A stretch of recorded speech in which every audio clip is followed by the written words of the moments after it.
interest. And switch your tablet to mute. I always forget that. Is Carol not here? Just, yep. And overview of today's business. We will have a departmental briefing on the Road Traffic Amendment Bill. Apologies. We have one from Peter Weir and one from Cahill Boylan. Any other apologies members may be aware of? No. Okay.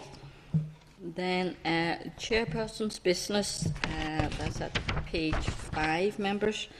Now we had arranged to go for a joint visit with the Cow Committee to SOAR to look at archaeological archives, but the person responsible for that has had a bad accident. Yes, so she's unwell. So we will have to rearrange it for the autumn. So I think we've arranged it for the 2nd of October. Okay. So members, you'll be reminded nearer the time. So so we are now not going there on the 29th of May, maybe just as well. There's just so much to do. So we will be meeting as usual then here in the Senate chamber on the 29th, which is not next week but the week after. Okay. Could I just give my apologies? I'm going to Scotland with the Northern Ireland Assembly Business Trust. So, okay. For the 29th. Yeah. Okay. Okay. Thank you, Owen. Then draft minutes, members content to agree the minutes. Okay, from for the meeting 6th of May at page 15. Content. Content. Okay. Next. Matters arising at page 25, members. There's a departmental reply regarding sickness absence. At our meeting on the 4th of April, we agreed to write to the department for further information on its sickness absence rates. The largest percentage of sickness absence is in relation to long-term sickness. I think we all agree with that. Staff have access to NICS welfare support services, the department says, and the care core counselling services. The department shares best practice with other departments and is led by the FP on policy matters in relation to managing sickness absence, but it will consider approaches within local government where evidence of good practice emerges. The effect of removing long-term absence from the overall absence figures for days lost per employee would reduce to days lost per employee to 2.5 as opposed to the current figure of 9.4 days. So I think that's usually the case that the long-term sicknesses, would kind of make the figures look worse. I think, look longer. So 2.5 days per person really is not bad. I wonder, what do they mean by long-term, though? Would that mean from 6 months upwards? But I think usually that's what they classified it. Yes, Pam? Yeah, Chair, I'm just looking at the table. Papers there, it's page 26, I think. 26. Yeah, I'm just noting the first item there: anxiety, stress, depression, other psychiatric illnesses, and a huge percentage, 41.9%. It's very, very large.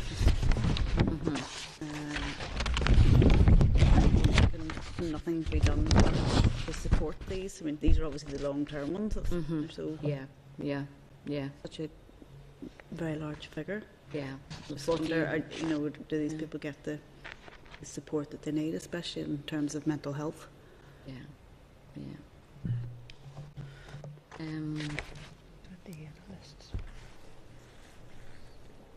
Yeah, the next pages tell us, you know, go on to page 28, tells us what the department does under providing counselling services. Yeah.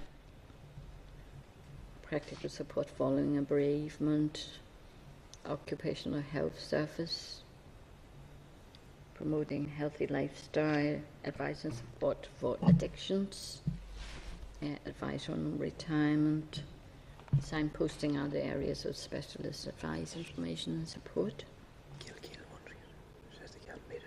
I think what it is too is prevent people from falling ill. You know, preventing people to feel that they are overworked or, you know, overworked or whatever, long hours or whatever. That to prevent them from you know, falling into maybe psychiatric problems of depression or anxiety or stress.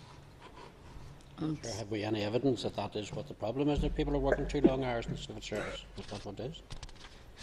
I don't know, but those would be things that we need to be looking at. Why are there so many people taking sick leave because of anxiety, stress? But sometimes it can be, you know, kind of related at home, more personality issues rather than work related too, I think. I think that's why, Chair, that's why the support is vital, because it could start as something from your childhood or youth and mix with combination of maybe work issues and other issues. It snowballs into huge problems, and this is obviously where you get the long-term sick absence. So, do you think it's important that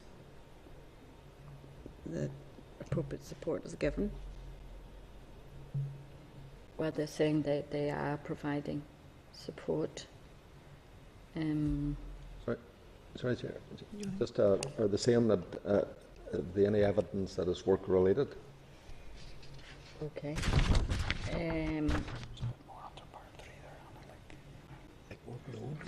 Sorry. Okay.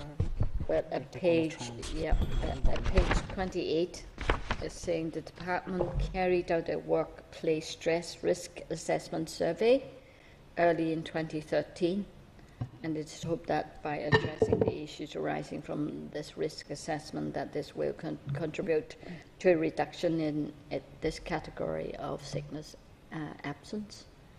That's important, you know, to look at how to prevent people feeling stressed.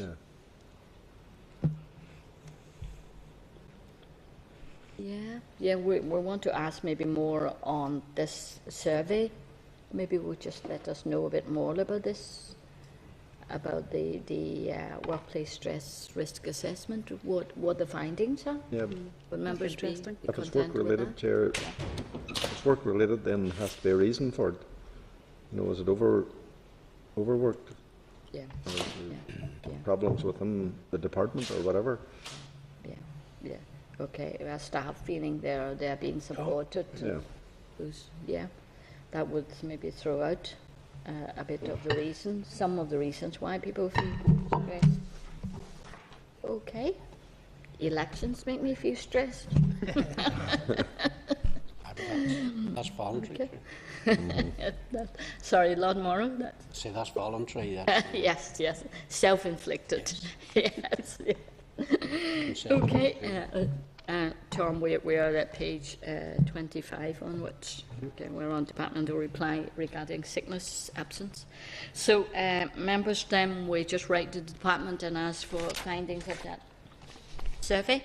So, next item is at page 31, members. Right, that one is on the MON AONB letter regarding ASSI designation. The group has raised various issues after meeting with the NIA officials recently and has asked again to meet with the committee. At last week's meeting, we agreed to organise a meeting to hear both sides and try to resolve the situation. and staff contacted the Mons Group to suggest a meeting in Parliament buildings on the 12th of June at 2 p.m, but the spokesperson, Mrs. Hanner, has reiterated their request for an evening meeting in Kilkeel, as an afternoon meeting at Stormont does not suit them. I was reading her email and all that. She has also written to the Minister already. So I just think it will be very inconvenient to bring also NIEA staff and members of the committee to go down to Kilkeel on an evening. This is the date we set for them. They have met with NIEA officials. The group has also written to the Minister. I just don't think there's really much more we can do. And the meeting is still open for them if they want to follow that up. But I think going down on the evening, it just, I'm afraid, probably may not suit members to go down either, as well as the staff from NIEA. Yes, Pam? Yeah, Chair, I would agree with you. And I presume that this group is saying no to any daytime meeting at all here. Farmers. Yeah, they are farmers during the day. This is a page 8. Yeah. Yeah. Okay. Yeah. So I think she's saying, well, if we can't come down, they may consider maybe. So in June, so maybe the staff can liaise. During the daytime, she says she's invigilating exams. This is Mrs. Hanner. Something in May and June may not suit her, so we can move it towards the end of June if they are amenable to the change of date. I have met with Mrs. Hanner before. Tom probably would know her too. She was with the Mon residents group at a consultation we had in Balmoral against in consultation of the National Park. So would members agree that we just maybe go back to her and said if the 12th of June does not suit her, maybe we can change the date, but evening meetings just add. Yeah, I think we were facilitating a meeting between them and the department or NIEA officials, It probably would be appropriate to have it here. I do understand what they're saying. They want us down there, obviously, to, I'm assuming, see the area as well, but maybe we're not ruling that out, but initially, if you're going to get two sides together, it's probably better doing it here to try and... really what we're concerned about at the moment is the issues that they have raised over the lack of direct consultation with them and how the process has been managed and why these areas are being designated. Those are all issues that can be done, in a well, you call it a formal or informal setting, but certainly a desktop issue as opposed to being out looking at it. That's my view. But I think it's important that we try to get the two sides together. And I would have thought here was probably more appropriate. Yeah, very much so. A place big enough as well, for us and the departmental officials as well as the group, the brainstorming. So, okay, members, you happy with that approach? Okay, we'll write back and say we would prefer to be installment. Okay, next item is at page 32. The departmental reply regarding the gold mine. Mr. Cormac McAteer and Mr. Peter Keenan have raised a number of issues in relation to planning permission from Daradian Gold Limited. The department states it carried out a comprehensive EIA screening in accordance with the EIA regulations. Following receipt of the planning application, it was decided that an environmental statement was not required. The application was, however, accompanied by sufficient documentation providing a high level of detail allowing it to be decided. In relation to future plans for the site, the department states it will consider the need for an environmental statement as and when a further planning application is submitted. The department states that planning approval included a comprehensive list of conditions to ensure the protection of the environment, and the developer has been proactively engaged in ensuring these conditions are met. Now, following the meeting on the 6th of May, the committee wrote to the department to ask about the possible demolition of a house at the site, because I think one member mentioned that, I can't remember who, but we haven't got any response from the department yet. I think someone said a house, an old, kind of 200-year-old house may be in danger of being knocked down. So, but we certainly haven't heard from the department yet. So, members, have you any further comments on this, or are you content just to look and wait for the department to respond about this query on the house? Happy to note. I think so. Yeah. We can forward a copy then of the original of the response to the correspondent. I just wanted to make a general observation in relation to the last two items.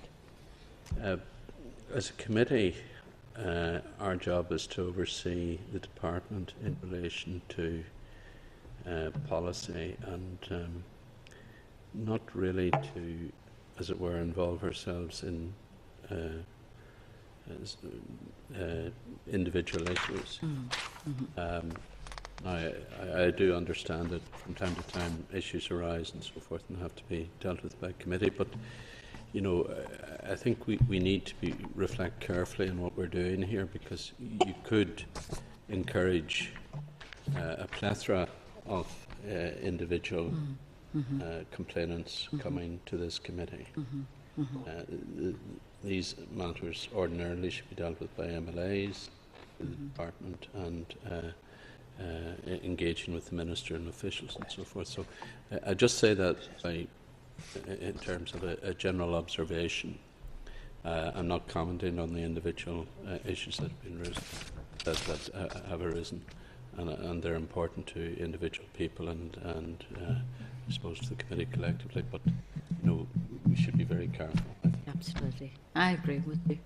I think that's always been our policy. Well, we just don't deal with individual issues unless it maybe touches on policy issues and, you know, the way that the department does things. So members, we content and just see about I also the response from the I department. also favour not too in-depth a look at an individual issue. That said, you know, there's a gold mining business going on in Gortin. It's a big thing, and people are taking up divided opinions on it. But I think the more general issue might be, in what circumstances is a full EIA necessary in respect of gold mining? You know, there's a lesser thing has happened here so far in relation to an exploratory tunnel or the expansion of an exploratory tunnel. But I think, as it's saying there, that if there was a full application for mining, that it would necessitate an environmental impact assessment. Is that really what it's saying? And You it know, that's looks like useful they're saying, on the record statement there. It's a useful on the record statement for us. yeah. I mean, what they're saying is, although they don't need an EIA, they still have supplied the department with sufficient documentation for them to make the decision. Right. If I was to ask one further question, it would probably be the monitoring. You know, the monitoring of the conditions. Would it be in order for this committee, even in general terms, to write and ask about? Certainly, there has been a comprehensive list of conditions attached to the approval, but how are these monitored? And is there community participation in the monitoring exercise? Okay. I don't know how community kind of participation can be, though. In that community, the umbrella group for rural community groups forum has some involvement in trying to involve the community in monitoring, I believe. But it'd be good to get more What way, detail like around noise and okay. that. It's all about the monitoring of the conditions who carries that out and how is it carried out, and is there community participation? Members content with that sort of the questions? Yeah. Okay. Right then, we moved on. Then the next item is a tabled item. That's departmental request for additional meeting. Members, I think we need to look at this carefully. The Permanent Secretary has written to us to request members to consider the synopsis of responses to the consultations and the SL1s for the shadow arrangements and draft local government transitional, supplementary and incidental provisions and modifications regulations, and also the local government code of conduct for councillors by correspondence only. Okay. The Permanent Secretary has also asked the committee to hold an additional meeting on Monday the 19th to consider the relevant SRs. Okay. The department had agreed to provide written briefings on both of these for today's meeting, but was unable to provide these papers. So they said they would give us the written briefings, but they haven't been able to do it for us for today. The regulations are both subject to the draft affirmative resolution and were originally scheduled to go to plenary on Monday the 19th of May. In many ways, really, the Business Committee, Lord Morrow, if I'm right to say that, we agreed to have a plenary session on the Monday the 19th to facilitate DOE for the raft of regulations to go through, really. But now they are not going to put forward some of them.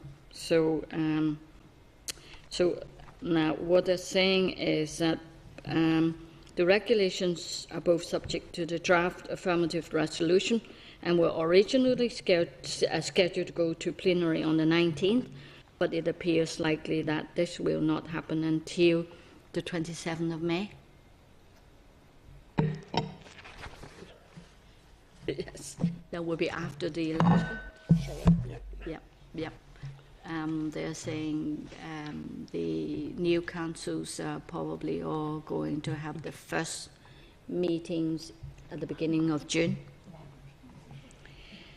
So, members, I'll let you have a couple of minutes to read the table of papers, members, from the Permanent Secretary.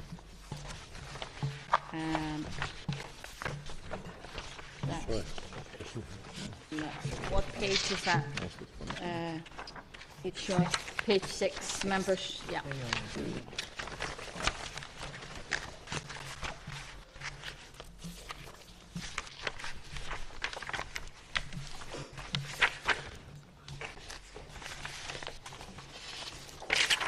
Chair, can you explain just the department are asking the committee to hold an additional meeting on the 19th of May. Talk about the shadow arrangements and the draft local government. Surely are there not a number of agenda items for debate in the Assembly next Monday? Yeah, that's why we especially want it to happen. I was in it and Lord Morrow was in the Business Committee. There was a proposal not to hold the plenary for Monday and Tuesday. But when we saw what's in on Monday, I said I would very much want to see Monday to happen, because we want to facilitate all those things through, and there's a time urgency in it to get them through the royal assent. Sorry, we want to have the debates on the issues on Monday, and we want to have the committee meeting on Monday. Yeah, he's asking just an additional meeting in the morning for us so that we can debate. But the But debates it's not going to happen on have Monday. now been withdrawn. The department won't have them ready in time for debate on the 19th, or to be debated on the 27th. The following week. So this, in a way, there's no an need. additional short meeting on Monday morning, the 19th, do they? Yeah, they want to. The Ahead of thing the is, 27th. We wanted to consider the SRs Yes. on the 19th. As yet, the committee hasn't seen the SL1 nor the synopsis responses. It's proposed that they are posted out to you Yeah, ahead of a meeting next Monday. that department, you just wonder. Chair, know it's I a do big, appreciate big, the urgency, uh, and particularly now that we have the elections on the 22nd, I assume they want the code of conduct and all to be through for the councillor's first meeting or whatever, but I just find it ridiculous. It is. We're at this stage, at Yes, it's such a really last minute 10 rush. days before they're required, and Yeah, last minute rush. It's certainly not good for planning, for doing things, and you're doing it in such a rush. haven't time to figure out. Lord Morrow, today's business committee, are they still going ahead and in view of what the OE's submitted? Well, the Are 19th, they, or you are mean they on the- still going to go ahead with the 19th plenary? Especially when you're not Yes, running. Monday Yeah. 19th, yes, it's going And to. what items then are we going to look at? It's going to be an early day according to this, because you have the North South Ministerial Council meeting and agriculture inspector. And Okay, then you have the draft renewables obligation amendment order, those have to be done. That's the enterprise trade investment. And then you have the 4 question times, and it's been brought forward from 2 o'clock Okay. to 1 o'clock, all right. and hopefully over at 4 o'clock. Well, it has to be over at 4 o'clock. So that's the business for Monday the 19th. So there's nothing under DOE then? No, sorry, Oh, this dear. is, no, that's right, there's not. So they'll put them all out? Mm-hmm, Yeah. okay. It will be for next week. The 27th then. No, It will be for the 27th? but because there's none No, no. Monday, it's Mm-hmm. push through that we don't take that holiday in month. Oh, Monday is actually Bank holiday, bank isn't it? holiday. It is. Yeah. Monday's bank holiday. Monday is a day. That's the count, the European count, isn't it? Yeah, that's the count for European. So, is there going to be a Yeah. plenary session on Monday? No. No, Monday, No. no, Tuesday 22nd. Bank holiday. We take bank holiday as well. Tuesday Okay. 22nd. So, members, you happy to have an additional meeting next Monday? Yeah. I haven't much option. have we? No option, no option. Well, if we have anything, Very happy to embrace it. Got a meeting on. So, you get the paper The guns are right. hopefully by the end of this week. Yeah. Yeah. Then Monday we'll have an additional meeting. What time have they Well, suggested the what you're time? going to be getting this week is the SL1 and the synopsis of responses to the consultation Of the code of conduct. of the Code of Conduct and the other regulations. If you want to have any input into the SR, you will not be able to do that unless you do it very quickly, because what you'll be considering at the meeting on the 19th are the rules that are to be laid in Assembly. So we actually skip the SL1 stage. That's only going to be sent to us by Effectively, yes, that correspondence. would be sent to you by So- correspondence, and you would have to respond very quickly, and that would have to go to the department, and the SR would have to be amended before it was laid Okay, and debated in the Assembly on the 27th. okay.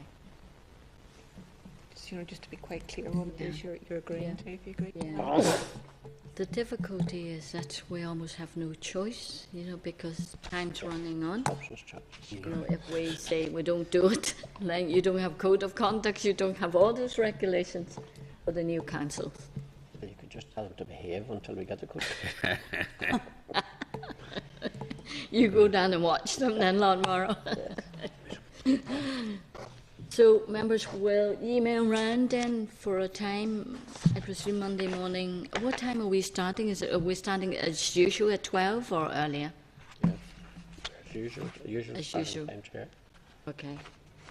So even something like 10 o'clock, members? Yeah.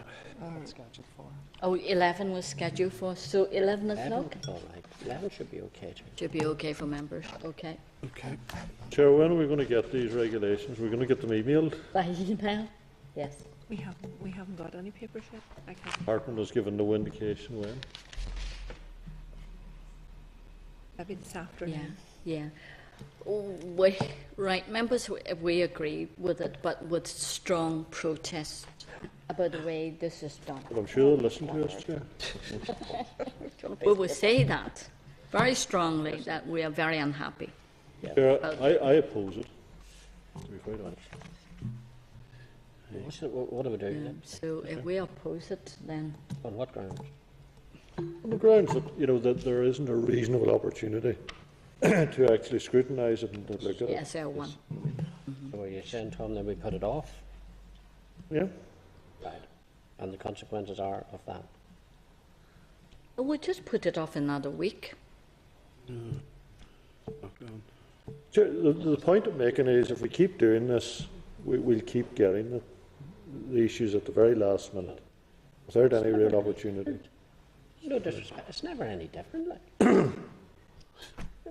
We will agree usually. People are not going to do a thing on a Monday if they can leave it till Friday. It's just the nature of the beast.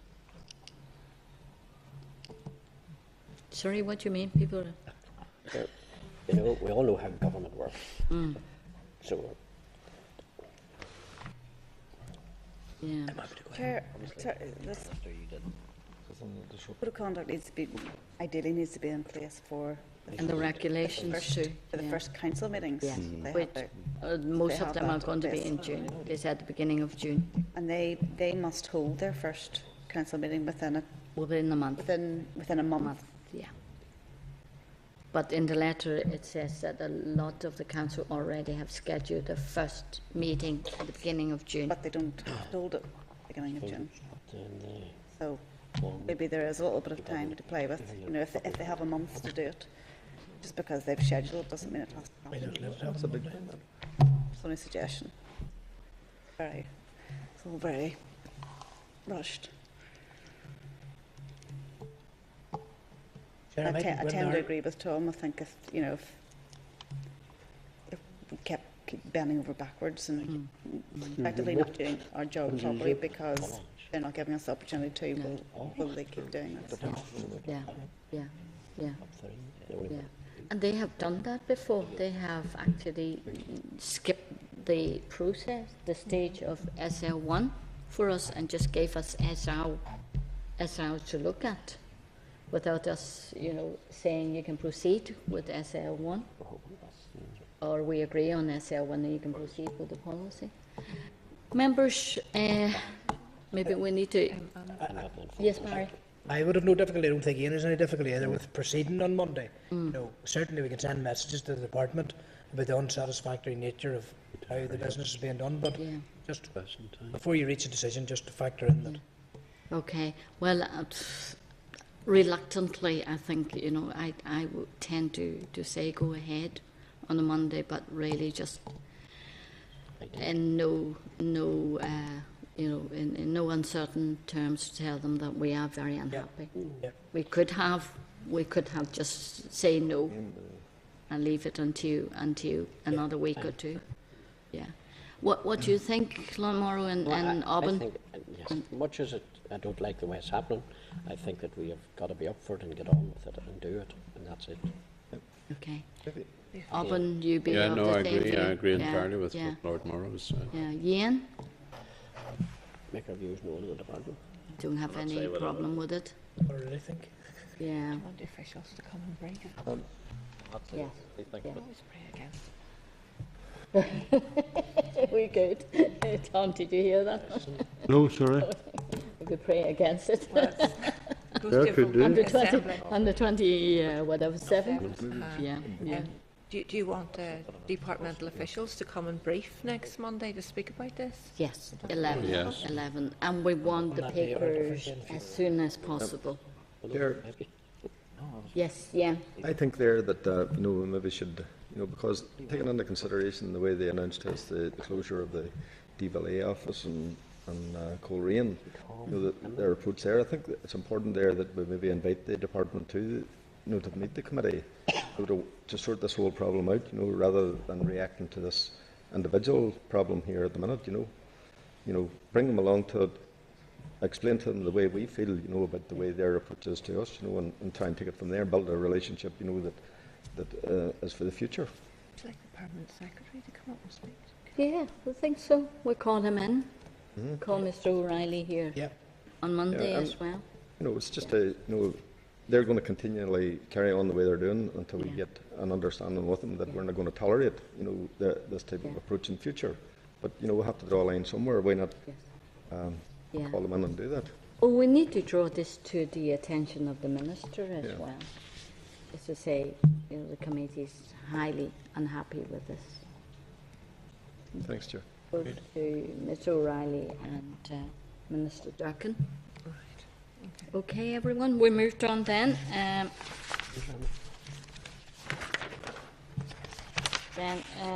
Next item, members. Chair, can I be recorded as opposing that? Yes. Do we need to take a vote? Not really, do we? But if you're happy with the minutes Do you- to do you show want that you us were to- opposed to it, is Yeah. that okay? Do you, okay. Pam, you want to record your... No, Chair, just let it go. Okay. Yeah, just record Tom's. Yeah, that's fine. Members, then, next item, item 5, at page 36, consultation on proposal to amend the draft waste management licensing regulations NI 2014. The effect of these regulations will be to determine that the department is the competent authority to whom recyclers must report on an annual basis as to the efficiency of the recycling of batteries and accumulators, and to impose the methods to be used to calculate the recycling efficiency of waste batteries and accumulators. I would just think they must be the competent authority. Do they need this proposal to amend it? Well, they must do.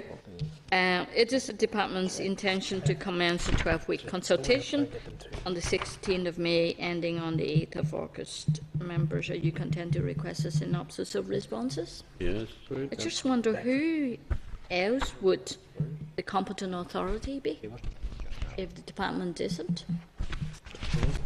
And who has been doing it? Local council? Yeah. Can we ask maybe those questions, please? Yep. Okay, next item is item 6, another SL. Sorry, that's an SL1. Page 46, members. That's the Waste Management Licensing Amendment Regulations. Separate amending regulations are required in Northern Ireland to introduce amendments to the site licensing and the WEEE treatment requirements of the WEEE Recast Directive. The department intends to have the amended legislation come into operation on the 12th June 2014. The regulations will be subject to the negative resolution procedures. We've talked about this before, members. So are you content for the department to proceed with making the rule? Yep. Good. Okay. Yeah. Then next item is at page 50. Members, on this NSR, the Planning Fees Amendment Regulations. The purpose of the rule is to introduce an inflationary uplift of 1.3% across all planning fee categories, in line with the department's cost recovery policy. We looked at the SL1 on the 20th of February, when we were content for the department to proceed with making the rule. The rule is subject to negative resolution and will come into operation on the 28th of May 2014. The examiner of statutory rules has not yet reported on the rule. So if I can put to members now that the Committee for the Environment has considered SR 2014/127, the Planning Fees Amendment Regulations NI 2014, and subject to the examiner's report, has no objection to the rule. Are members agreed? Great. Agreed. Thank you. Then next item, members, is something new to us. The Road Traffic Amendment Bill was introduced to the Assembly yesterday. I'm sure you're aware of that, members, and is expected to be referred to the committee on the 28th of May. So the second stage is going to be on the 27th now? Yeah. Okay, very good. A short cover note is at page 62. A departmental briefing paper is at page 64. Okay. And a copy of the bill is at page 86. So we have Ian Greenway with us today, and have we got Desi? We have Desi there. Yes, Desi McDonough, Head of Road Safety Policy and Research. John McMullen. John is from Road Safety Branch too. And Nicola McAvoy, Driver Policy Branch. You're very welcome. Sonny, we have been looking forward to this for some time, so very pleased to see it now starting its legislative process. You have sent us a very detailed briefing paper, so if you want to proceed and walk us through it, and I'm sure there will be lots of questions to you. Okay, Yeah. Thank you very much, Chair, and thank you, committee, for inviting us up today. And I guess from our perspective, we've got two main objectives this afternoon. One is to introduce the team, who, when we come to committee stage, will be, I'm sure, very closely involved with members on the clause-by-clause scrutiny of the bill. And the second is to provide a broad overview of the bill, as you indicated, Chair, to start to understand and, if possible, deal with any issues the committee may wish to discuss at this stage. And the Chair introduced the members. Desi will be the lead on the drink driving provisions in the bill, Nicola on the graduated driver licensing, and John will lead on legislative aspects of the bill. And the bill, as you'll have seen, is a reasonably concise bill, certainly compared to the last bill that the committee How many clauses? worked its way through. Is it 21, John? 21. Not so bad. Not 121 in this particular case. But nonetheless, as you've indicated, Chair, it is an important bill and one which the Department believes will make a difference to our society and help to save lives on our roads.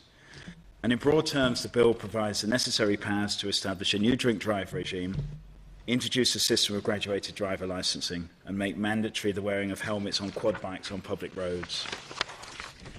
The committee will be aware of the increase in road deaths so far this year. And while it's too early to identify the reasons for that increase, I think we can say with some confidence that the causation factors will once again include inattention, inappropriate speed, and alcohol. The bill will take steps to tackle drink drive and address a range of poor road user behaviours demonstrated particularly by young and new drivers who are overrepresented in road casualties year after year.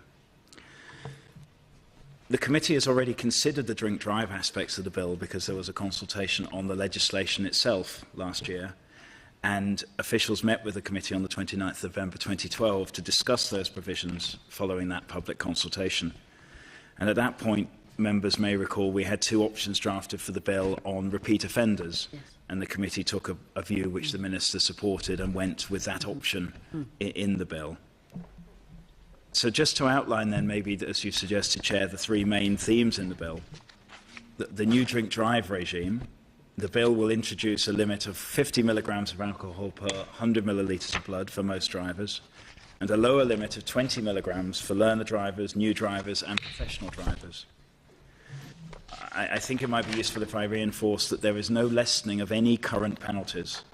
The legislation provides that drivers over the current limit of 80 milligrams will still be disqualified, and repeat offenders will face a minimum 3 years of disqualification.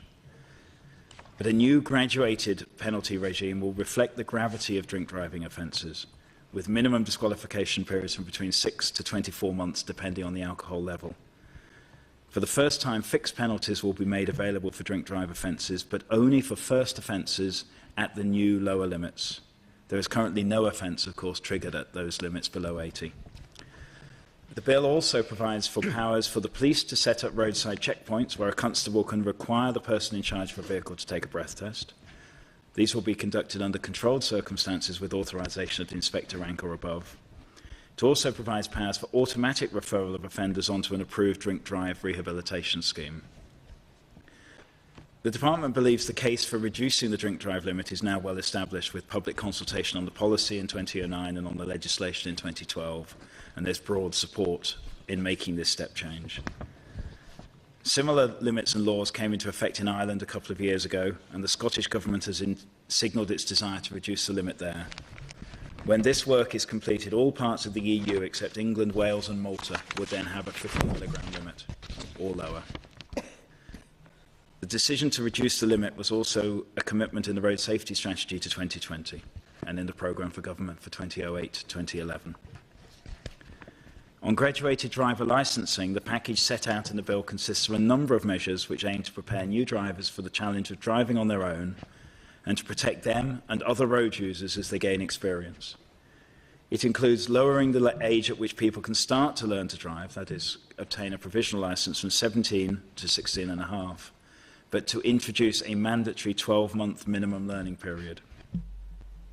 It proposes adopting a new programme of training with completion to be evidenced by an approved driving instructor or a supervising driver, with learner driver completing a compulsory student logbook.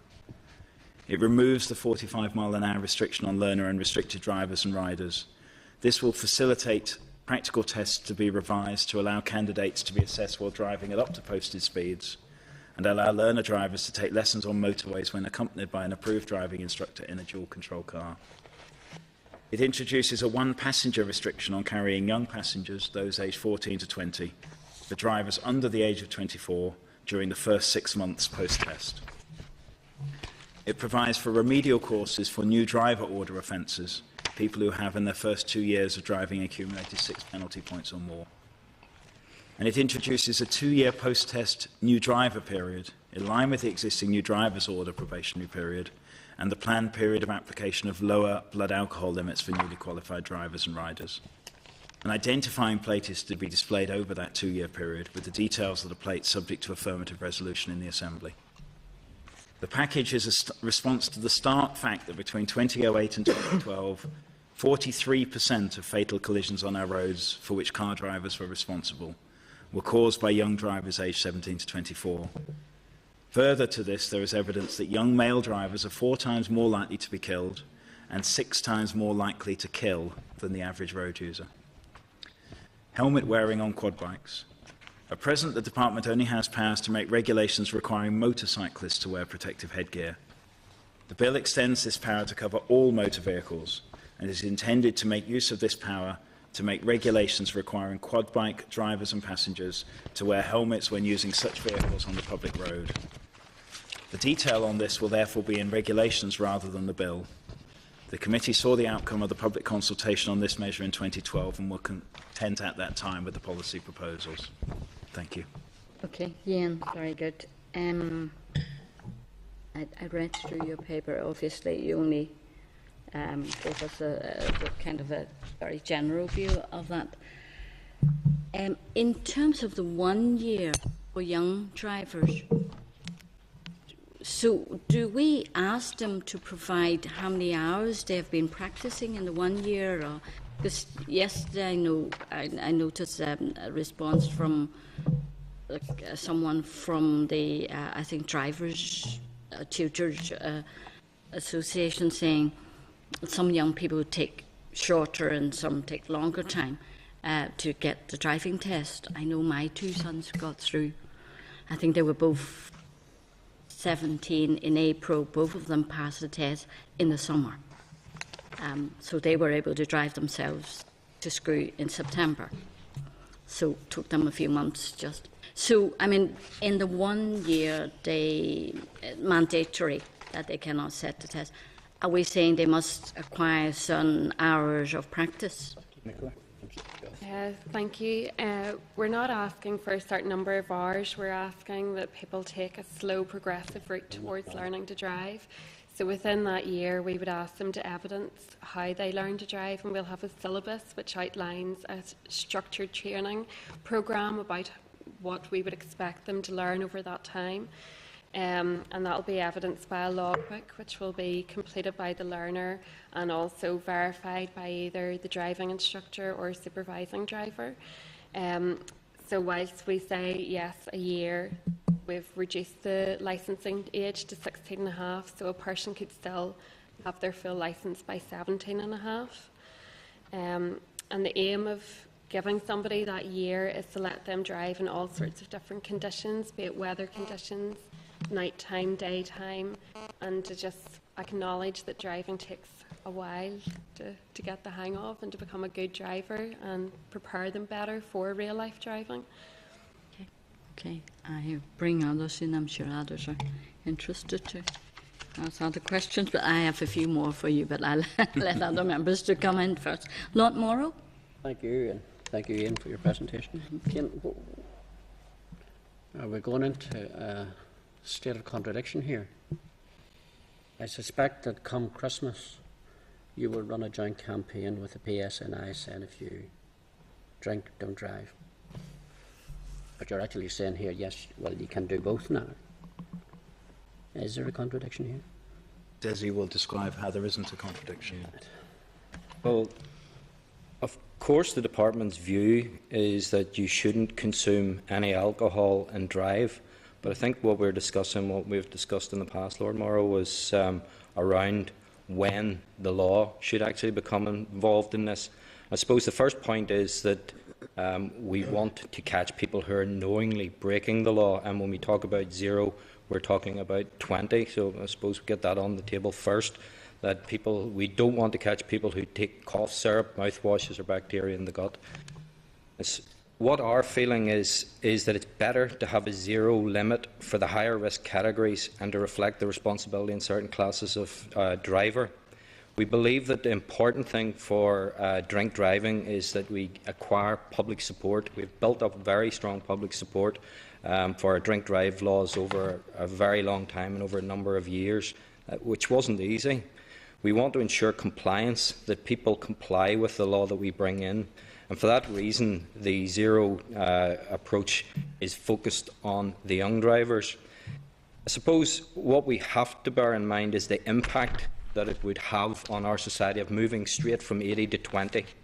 And that would have to be taken into consideration in any decision that the Assembly takes on where it would prefer to set the limit. People have to see the law that we bring in as reasonable. They have to comply with it. If people are detected drink driving, society must accept that they've committed an offence, and that a detected driver must also understand that he's actually committed an offence. And as I said, the key things in drink drive terms are to retain that public support and compliance. I think at the last meeting, Lord Morrow, we talked Sir Peter North's report, and we got into the conversation about that. And I think Sir Peter North felt that for the UK, he was talking about that a general limit of 20 would seem a step too far at this time, and it would risk the loss of public support for strengthening our drink drive legislation. In terms of what we're talking about, we would have to consider whether we want the law to get involved if someone goes out for lunch and has a small glass of wine or a glass of beer. Do we want them to have committed an offence at that level? And again, that's for the politicians to decide. The policy consultation in 2009, there were 89 responses. There was about 80% in favour of change.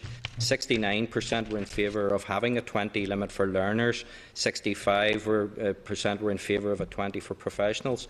Now, 49% were in favour and 47% against the 50 milligram for general drivers.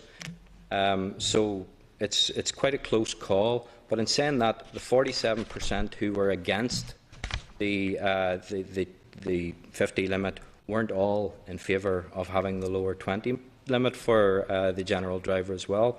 So it is a tough call, but we do want people to retain that belief that the law is right, and that if people are caught and convicted, they're being caught and convicted of offence. And of course, I have to reiterate that our strong message is that people should not drink and drive. But as I say, this is about where we feel that the law should get involved in that. Okay, Thank you. I still think that, Des, I hear what you say, and I, to some degree, understand where you're coming from. I am not sure that the general public will be just as tolerant of the explanation as you might want them to be. And that's not because they don't want to be, but rather because they fail to understand how that it is acceptable at some to drink a certain amount and drive, right? and I've heard what you've said in relation to that. You also then said there, in relation to young drivers, learner driver. A learner driver then, they can also consume this 20 milligrams, is that right? Well, 20 milligrams is zero. They can't consume anything if it is a very, very low level of alcohol, 20. 50 is the general limit for other And drivers. this about a glass of wine? I'm not going to go into exactly what that would be. That'll depend on the strength of the wine, your own metabolism. People metabolize alcohol at different rates. What weight you are, how tired you are, whether you know.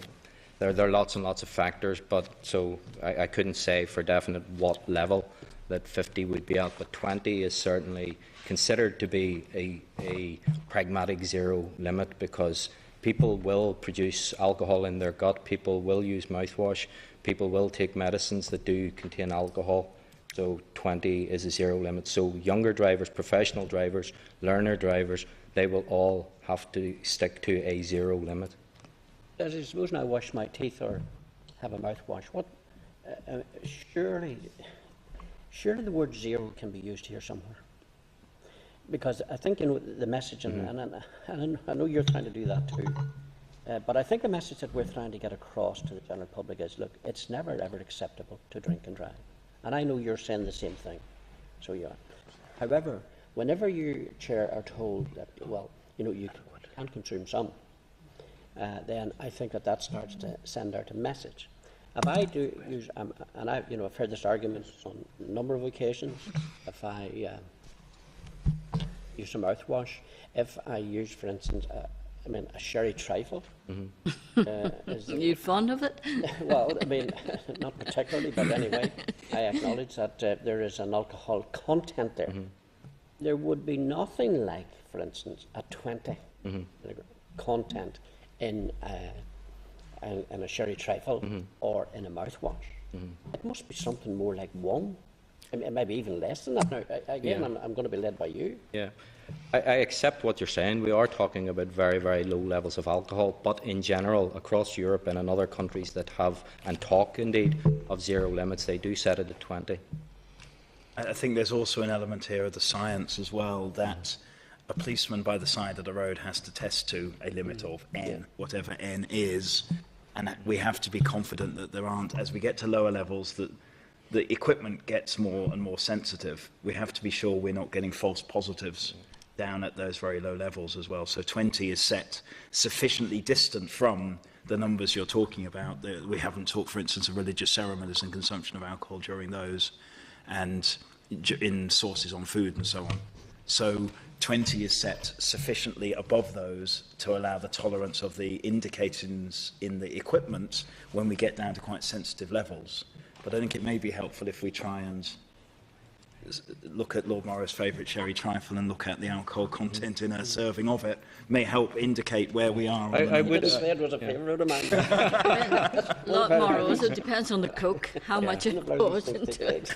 But if we could get a few numbers around some of those, it may just help provide some context. But I would accept your point that we are talking very low levels of alcohol, and 20 is indeed a low level of alcohol when it comes to alcohol testing. Yeah, I think Ian and Desi, it'd be good if you could come back and measure it out in spoonfuls to us to see just how many spoonfuls gets us to where. Chair, can I ask another question in relation to the young driver? We have to be quick now. Yes, and I appreciate there's others want to ask questions. There's a whole lot more, but I'll not do it. I'll only ask this. In relation to the young driver coming on here, they must now practice for 1 year before they become. That's going to have a knock-on effect of when they can get a job and the type of job that they can get. So therefore, it's going to keep them out of employment for a longer period of time. And I suspect, but you're the expert here, I suspect that the learner driver at that stage is not the biggest menace on the road. I somehow think it's that 20 to 25-year-old, maybe that's unfair, but it seems to be that's where we get a lot of our accidents are generated. And it's not the young driver who's just come through who is causing all these accidents. It's the person who's got that degree of confidence and ability, but is still not, in my opinion, an experienced driver. So therefore, we're going to hold them out longer. You must now, that's going to add extra cost to them achieving what they want to achieve. and it's also going to keep them out of employment of certain work until they get that. You take the point? Absolutely, we take the point, and the concept of 16.5 to 17.5 rather than 17 to 18 is an attempt to counterbalance that factor. I mean, we have looked at some figures of what percentage of 17-year-olds, 18-year-olds have driving licences, and in both cases it's less than 50% of the population. So the majority of the population is still able to get about and do the things it expects to do without a driving licence. We do accept there are particular issues in rural areas, public transport, the issues that we've rehearsed before, but there has been an attempt to counterbalance by reducing the lower limit, the provisional date, increasing the practical test date, and we will look at can we break that 17 to 24 down further. What we do know often is it's the people who pass their tests with flying colours, so it's not about making the test harder. They pass the test with flying colours and then they get overconfident, yes. And whether that happens the week after the test or 2 years after the test, I know when it was in my particular circumstance. Members may or may not have their own reflections on that. But we're trying to create a balance here, and we're trying to create a balance between safety on the road and the necessary mobility of society and people. And we have attempted in these provisions to come to a certain place. The scrutiny and committee stage will test that further, I'm sure. But we'll look if we can subdivide that 17 to 24. Okay. Pam? Thank you. Thank you for your presentation. This is going to be very interesting, Bill. And I have no experience of it from previous, as I'm still fairly new to the committee. Just on the drink driving element of it, that's very interesting. So really, the 20 milligrams is really simply a safeguard against a false positive. That's how we're looking at it. Across Europe, it's considered to be an ipso facto or de facto zero limit. There are very few countries that would have absolute zero limits. That there are a few. So the real issue would be then, once the bill would be seen through the Assembly and actually comes into law, would be actually making sure that public realise that is zero and don't think it actually have to 20 a limit. My own understanding of it is that 20 does not allow you to drink alcohol. Okay. But there will be an education element as the bill comes through the Assembly, and then the regulations and the operation of it comes into effect. There will be clear messages, absolutely, reinforcing 20. Forget 20; it means zero, and so on. We talk about limits, Chair, in terms of 20 and 80, and it is a fair point that do people actually know what that limit means? And all we can say is there is no safe level of alcohol that you can drink. Yeah, and as you say, it varies from individual to individual. When you do, there will be differences, Chair, in breath tests and blood tests and urine tests as well. So it's not just you might be measured in the morning and test differently than you would in the afternoon. So it's quite a lot of science to it. Yeah. Okay. Appreciate that. It's very scientific, and even if you do come back with some kind of figures, in relation to sherry trifle, as the chair says, it depends on who's made the sherry trifle, how much they've put in it, and then there's all the other it's very, very difficult. Weight and whether you've eaten before you consume the sherry trifle and how much sherry trifle you consume. And, you could go on forever, but sounds like your sherry trifle. Stronger in the West. It would still be interesting to see some kind of demonstration to give us some clarity on it. We'll certainly seek to do that. Good, thank you. And just on the graduated driver, will there be a requirement to how many paid lessons that young person would have to take within that 12 months provisional period? There won't be a requirement in terms of the number of hours. There'll be a syllabus to guide the training and a logbook to evidence that, but it can be a mixture between paid lessons and then a supervising driver who more often than not is a parent. Okay, that's. But it won't be. That's kind of more reassuring that they're not being kind of forced to I mean, it's not, it's Make not the costs very an high. expensive business learning to drive. Okay, right, thank you. Although sometimes it's not that easy to get someone to take you out. You know, Don't like this, as all parents, we have known the distressing moments of them, you know, driving down the wrong road or whatever. Yeah. Okay. You have done that too. Happened. Yeah. We've all been there. All been there, yes. I think it's important. I mean, my youngest is just approaching 18 and hasn't started driving yet, but you know, I have two older boys as well, and you know, it was a very stressful time, especially for one of them. It was a very stressful time actually getting them through the tests, and I think that the instructors, and rightly so, they're fairly stringent, and actually I find they were quite, in my experience, they were quite hard on boys as opposed to girls, and we understand why that is. We've seen the kind of evidence behind that. But I do think we need to be careful too that the process doesn't become so difficult that actually people are discriminated against. And I'm not talking about just between boys and girls, but you know, maybe young people maybe with learning difficulties, maybe mild, or you know,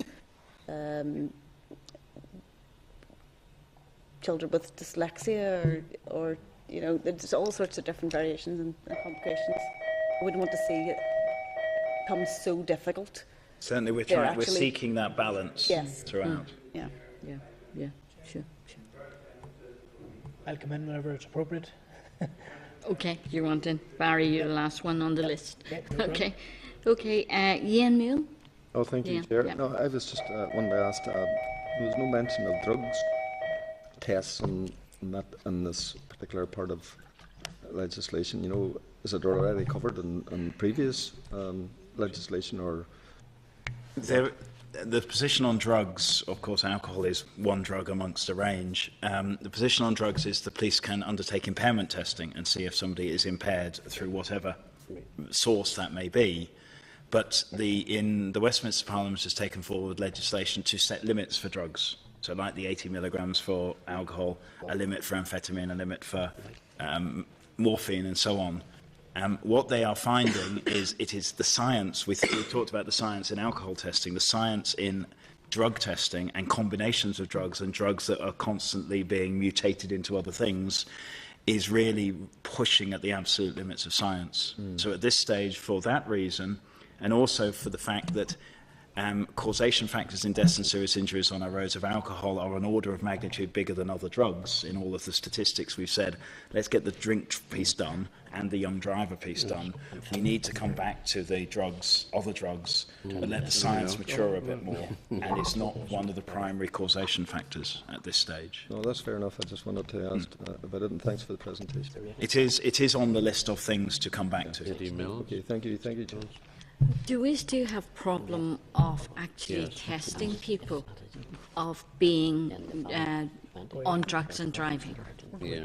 Well, there are now the Home Office has out for the British Police looking for roadside testing equipment for two drugs, for cocaine and cannabis. Okay. And they're out to the manufacturers to say what can you do and how much might it cost. But certainly some figures we were hearing the other day that for alcohol testing it's about tuppence. It's replacing the nozzle, if you like, very simplistically. Okay.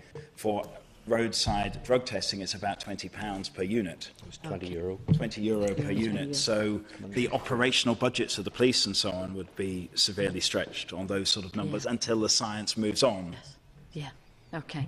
It used to be just ask people to walk straight. That is allowed for in law. Can you walk straight with your finger in your ear, or whatever the particular test may be? And that is allowed for in Northern Irish law, and indeed was just introduced into Irish law in their most recent Road Traffic Act. Okay. Barry? This is probably very kind of academic, but do you see the business of requiring the wearing of helmets on quads on the public road? I presume, I don't have any legal training, I presume on a farm, for example, it will remain permissible to not wear a helmet when riding a quad. It was just, I witnessed one accident on a farm and accompanied a person to the local hospital, And when I got there were 2 other young people who had similar experiences. If you did a vox pop of the young people in the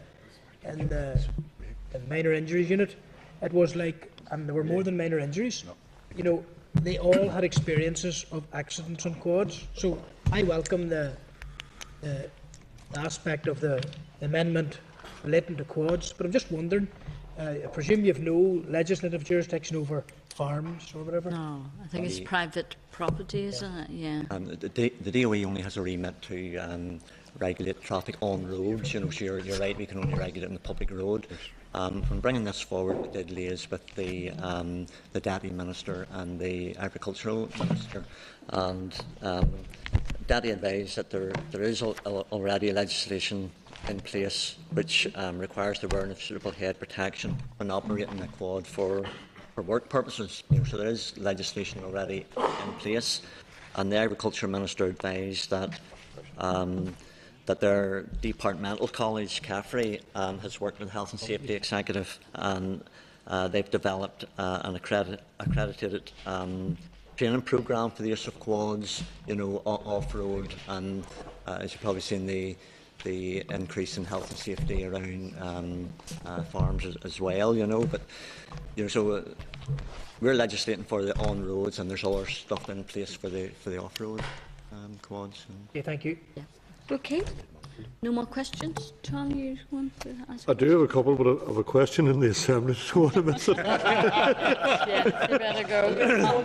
Yes. Lomo, you want to come back? Chair, could I just ask, I mean, the officials, because dear knows when we'll see them again, but in relation to this, I have a real concern about this, how we get the message over in the bill that, as Desi had said, it's never acceptable to drink and drive.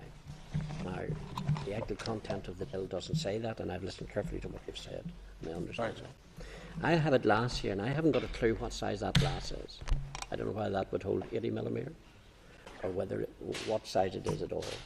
But if the officials come down here, coming back, and demonstrate to us in a real tangible way, you know, just what exact 80-20 ratio really does look like in real terms, would be very, very useful for people like me anyway. And I think the one thing that the department has got to get across in this bill, when it's been done, that exemption when you're driving is the way forward. Sorry? Exemption. If you're going to drink, you don't drive. Correct. That message has got across loud and clear. And I'm not saying that, I know around Christmas time you run this hard campaign, and well done. But I think that message has got to be got loud. Don't drink and drive. Across Yeah. the general public. It's never acceptable to drink and drive. And I think one of the provisions we haven't talked about in the bill is the police checkpoints. At the moment, a police constable must have reasonable suspicion that somebody has consumed alcohol and driven. In these checkpoints, every vehicle, every second vehicle, whatever, can be stopped. So that will get people feeling they are more likely to be stopped without demonstrating any visible signs. So I think that is a piece of the equation. Yeah. Okay. Thank you, Chair. Cahill, you want? Thanks, Chair, and I do apologise for missing the presentation, but there's one issue I want to just bring up in terms of, obviously we get through it in the consultation at the committee stage and listen to it, the passenger restriction issue, because I know that there's a lot of young people who work in the hospitality industry, especially from rural communities, and I'm just wondering how that will actually impact, and I have some concerns about that, and just maybe want to hear the departmental officials' views in relation to that matter. Thank you. I suppose where we're coming from is the research base, which says your heightened risk of driving with a passenger. If a young passenger carries 2 more passengers, they're twice as likely to be killed. And if they carry 3 passengers of the same age, they're 4 times more likely to be killed. So that's the sort of base that we're working from. The restrictions are only going to apply for 6 months. And if there's a supervising driver in the passenger seat, the restriction doesn't apply. So we've tried to get that balance between keeping people safe on the roads and trying not to prohibit their mobility too much. And we've also, within a range of options, said you can carry, this is young drivers under 24 only, 6 months, and we're looking at 14 to 20-year-old passengers, and you can carry family members and one more before the restriction cuts in. So we looked at a range of options, which was zero except family members and so on, and we have set a point on the spectrum, taking full account of the figures Nicola's given, the very stark figures, that allows family plus one. Just fairly, Chair, just on that, I know I missed the presentation, but just in particular, and just a brief answer if you can, please. In terms of bringing things forward, something forward in the bill in relation to, given the fact that unfortunately the bigger percentage of fatalities is on rural roads at certain times, other than this measure, which I think this is maybe aimed at as well, is there any other measures within the bill incorporated in addressing no particular issues? Because that seems to be one of the major underlying factors in bigger percentage of fatalities. The bill is covering the graduated driver licensing, drink driving and the quad bikes that Barry spoke about. Within the road safety strategy, and we're happy to come and brief you on the strategy, there are 221 action measures, of which the bill is covering 2 or 3, and there's a wide range of material there. I think we answered a committee query not too long ago about rural roads. It may have been off the back of a piece of correspondence from a member of the public. The wide range of things that we and the road traffic police and other government bodies are doing, and indeed the community sector through the grant scheme that we run, are doing. Are there particular things you could pick out? Well, the only thing I would say, you want a quick answer, is that the drink drive aspects of this bill, if we get them right, will have a disproportionate, it's the wrong word, we can't think of the right word, disproportionately large impact and positive impact on rural areas, because 79% of all drink drive deaths, as you probably know, happen in rural areas, and over 50% of the serious injuries happen in rural areas. So if we can tackle the drink drive issue, we will also be tackling deaths and serious injuries, particularly on rural roads. Sure, just finally, sorry, and thanks for that. Sorry, just to add one point there, Cathal, we haven't worked on the detail of the syllabus yet, which we talked about in answering Mrs Cameron, and we can look at how experience on rural roads needs to be built into the young driver's experience. Okay. Well, Chair, could I suggest then, in the Minister's introduction at second stage or through when he's going forward the next stage, maybe he could touch a wee bit on the strategy in relation to, I think it's important to outline that as well. Yes. Okay. Thank you, Chair. I just find it really quite confusing, I think, for the young driver. Okay, I know you're saying they only allowed one person who's under, whatever, 21, is that right? 14 to 20. Yeah, to sit there. But then if there's a supervising adult, then in the front seat, then that's okay. And then if it's a half-brother, brother, or sister, half-sister, that's okay. How are you going to communicate all that and then for people to take it all in? And who's going to monitor it? There will definitely be an education piece to do to let new drivers understand what the legislation is, and also to work with parents as well so that they understand the legislation. And we'll be looking at that as part of how we take the legislation through and go through the bill as to what campaigns we need in place and how we do educate the new drivers. Also the police as well? Yes, yes. Yes, we have made it more complicated. Even explaining, as you said, Chair, what the restriction is a sentence with several clauses in it. Yes. But that has all been an attempt to try and find a balance, picking up the points that Cathal and others have made around the societal needs against the figures Nicola read out. And the communication will be important. Young people need to understand it. Then generally most people don't set out to disobey laws. Parents will have a financial interest in the car in many cases, and in the insurance on the car, before we ever get to the police enforcement. But understanding this is vitally important. You're right. Yeah. Then, do you think it may then bring down insurance on young people if we have all those graduated licensing and all that? Well, as collisions reduce, which is what we fully intend to happen, then claims will reduce, and that should then, as a consequence, mean that the premiums reduce. So yes, that's what we'd hope Obviously, the department will be monitoring all the statistics. Yes. The ABI has committed to the Prime Minister and to our Minister that any savings in claims costs will be fed back into reductions in premiums, and they've given a broad indication that a full range of graduated driver licensing should see 15 to 20% reduction in premiums for the drivers in that category. Yeah, well, that would be good for young people and their parents, because the insurance is prohibitive really at the moment. Okay, well, no more questions. Peter, you're okay? You don't want to ask? You're away? You don't want to ask any questions? You're okay. Again, 2 minutes. Yeah. So. Okay. Well, I'm sure there will be other exchanges with you as we go through the different stages. So thank you very much for coming. We'd be happy to, if the committee think of things before we get to the formal committee stage, happy to try and work up figures. Sure. And well, the second stage is going to be on the 27th? 27th. 27th, yeah. And we'll look forward to that. Thank you very much. I think there's quite a bit of interest in this too by the public, the media too. I got BBC ringing me about this. Very supportive of it. Great. Yep. All the best. Yep. Okay. Yeah, members, we just have still the quorum. Members, just want you to quickly look at our draft press release tabled. Page 10 in your pack. So if you would approve that, that would be good. Page 10 in your paper pack.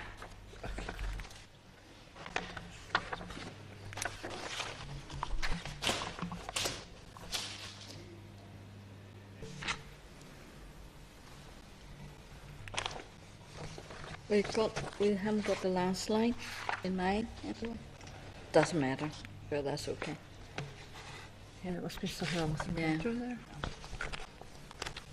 That sounds all right. Happy? Propose that. Yep. Happy with that? Okay, Is there everyone? any indication of timeline just for the completion of this? Could that go into it as well? It probably would be beginning of next year, we'd say we finish. You mean when it becomes law? Just even a notion of timeline, what's up ahead, maybe. Even a sentence or two to the timeline for the passage of this, for the development of this. Haven't really discussed it yet. Okay, if it's not clear, leave it out. No. Well, it's going to be given to us on the 28th of May. We'll be So coming we back normally to it. get. How many weeks do we normally get for committee stage? 6? Well, we only get actually 6 weeks. 6 weeks. But we will probably want to extend it. I was going we to can suggest extend. that we had submissions up until the 21st of August, and that would give over the summer months for people to respond, and we probably have to get an extension maybe over Christmas. Yeah. Okay. Yeah, for committee stage to finish, probably that. Okay, members, so are you content? I am content. I know members want to get away, but I mean, I don't want to, I know we're targeting young people and young drivers, but we don't want to be overemphasising. It's all right for this statement, but I'd like to record in the chamber that we actually need to work with some drivers and address the issue. Okay, so you're content to issue a call for submission on the bill up to 21st of August? Okay, lovely. And then only then correspondence. I propose the suggested actions. All agree? Agreed. Yep. Forward work programme for you to note, and no other business. So next week, no meeting, but the following week. No, sorry. There's Anna there too. Oh, yes, sorry. 19th, Peter, you didn't hear. So 11 o'clock, we're meeting with the officials. It'll be here, I think. We'll be in the Senate chamber. We'll be in the Senate chamber. Meeting with the officials on the 19th. Yeah. You can go ahead now. 11. We'll send a reminder around. Yeah. Well done, folks. Okay. Where are we?